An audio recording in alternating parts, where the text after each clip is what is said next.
Bonjour à tous, on se retrouve sur cette petite vidéo vite fait. Nous sommes avec un clébard qui gueule comme d'habitude. Qu'est-ce que c'est pénible des voisins. Donc nous nous retrouvons début mars. Donc là je vais commencer à repiquer un peu mes semis. À savoir que il faut faire une terre soi-même, une terre enrichie. Donc là ce que je vais faire, je vais vous montrer à peu près tout ce que j'ai pour la terre enrichie. Donc souvenez-vous, on avait mis un petit peu de tout là dans ce bac là. Donc vous voyez, c'est de la terre quand même assez enrichie. Donc on avait mis les légumes, un petit peu de tout. Il y avait légumes, il y avait des feuilles d'olivier, des feuilles de noisettes, des aiguilles de pin, des bois morts. On avait mis quoi d'autre après? Je crois que c'est tout. Et après, j'ai mis un peu d'urine et tout ça pour pouvoir donner un peu d'azote. Un genre de compost enrichi, mais pas une compost fermée, un compost nature. Une fois que ça c'est fait au bout de 6 mois, donc là, je prends tout le en dessous du bac, qui est bien fait, qui est bien comme ça là par exemple, vous voyez là. Voilà, c'est bien fait comme ça. Ça c'est assez composté, naturellement, pas dans un compost fermé. De là, je prends ça, je mets à l'intérieur. Donc là, vous voyez, là, j'ai pris à peu près cette quantité-là. Il doit avoir quoi? 1 litre. Voilà, à peu près 1 litre. De là, je prends de la terre un peu enrichie, c'est-à-dire de la terre qui est de là-dessous.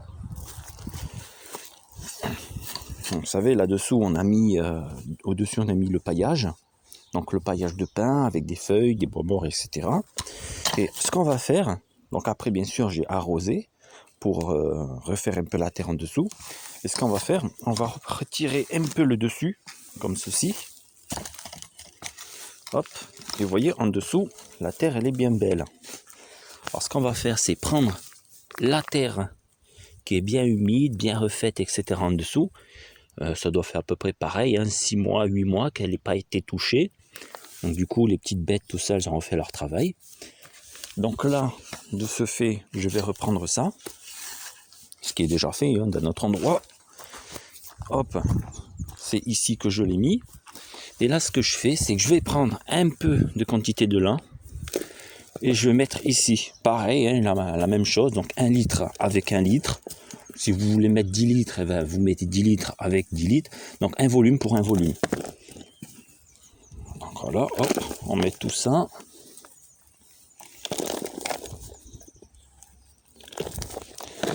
Voilà, impeccable. Et ce qu'on va faire aussi, c'est que là, on va mettre un petit peu de terreau. Donc, je prends un petit peu de terreau. Voilà, pareil, un volume. Toujours un volume avec un volume et un volume. Donc 1 litre, 1 litre et 1 litre. Donc au total, nous avons 3 litres. Et donc là, nous avons une terre enrichie, avec du compost enrichi, avec un peu de terreau pour pas que ça sèche trop la terre. De là, je vais prendre un gros pot. Donc, je remplis tout ça dedans.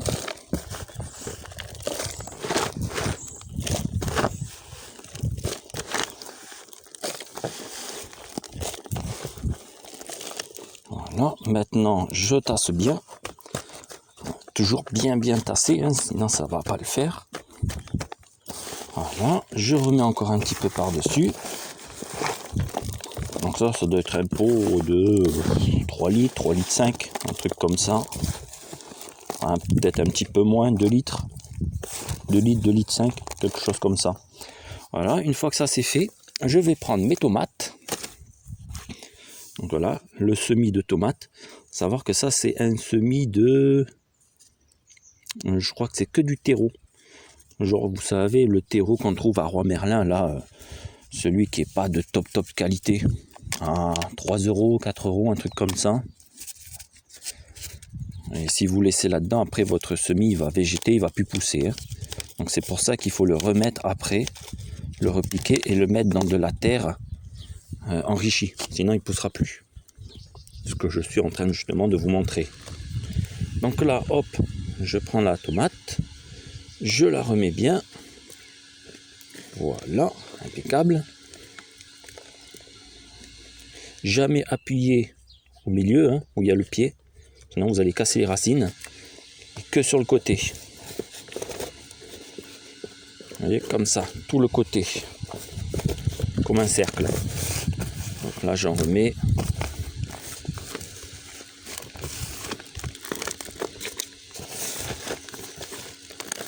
Voilà, et comme ça, vous voyez, il y aura tous les nutriments de 6 mois qui a été fait. Bien sûr, hein, il y a de l'urine dedans, tout ça. Non, qu'est-ce qu'on en a à faire, hein. Vous lavez bien vos mains après. Si vous commencez à faire du chichi parce que vous avez des mains qui sentent un peu l'iode ou le soufre ou je ne sais quoi, hein, faut arrêter les conneries. Hein. Si vous commencez à renier ce que votre corps ou ce que le corps de vos animaux font, faites pas d'agriculture, c'est tout. Hein. Qu'est-ce que vous voulez que je vous dise? Hop, j'en remets un deuxième.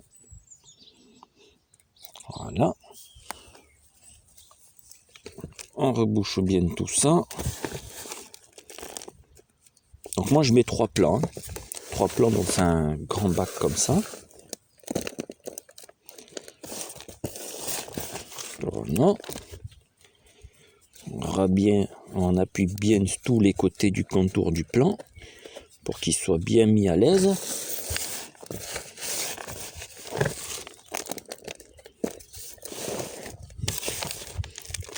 Impeccable. Et je mets le troisième sur le côté. Comme ça, il y a un sur la gauche, un au milieu et un à droite. Bon, moi, vous voyez, des fois, la plupart du temps, je mets 2 graines dans un petit gobelet. Et la plupart du temps, il y a soit une graine, voire des fois 2 graines qui sortent. Ça évite d'avoir des pertes, hein, avoir des gobelets sans rien. Et les plants, quand ils sont à 2, ils sont toujours mieux à 2 que à 1. Donc, tant qu'à faire, hein, ça ne dérange pas. Il faut juste qu'il y aura pas mal de nutriments qui vont être pris dans la terre. Donc, il ne faut pas hésiter de faire de la terre bien enrichie, comme je vous l'ai montré plus d'une fois. Hein. Ça, c'est très important. Hop. Voilà, le petit bébé il sera tout bien remis dans sa petite terre avec tous les nutriments qu'il faut, du coup il va bien pouvoir faire sa croissance et je pense que d'ici milieu avril, début mai, là il va falloir les remettre dehors, hein, en espérant qu'il n'y aura pas des trop grosses fortes de gelée, sinon il va falloir rechanger de pot et mettre dans des plus gros. Voilà, le pot il est fait, le pot il est bien, des nutriments qu'il faut bien enrichis pour que la plante se porte bien. Il ne faut pas laisser dans les sacs de terreau que vous achetez au magasin. Hein. Ces sacs-là, c'est juste fait pour faire les semis. Dès que le pied il sort, il devient à peu près comme ça, là, à genre 5 cm du pot. Il faut les repiquer dans de la terre enrichie, hein, sinon il ne poussera plus, il va mourir. Hein. Voilà, je vous ai montré ça. N'oubliez pas de bien arroser après par-dessus. Et vous êtes paré pour la suite.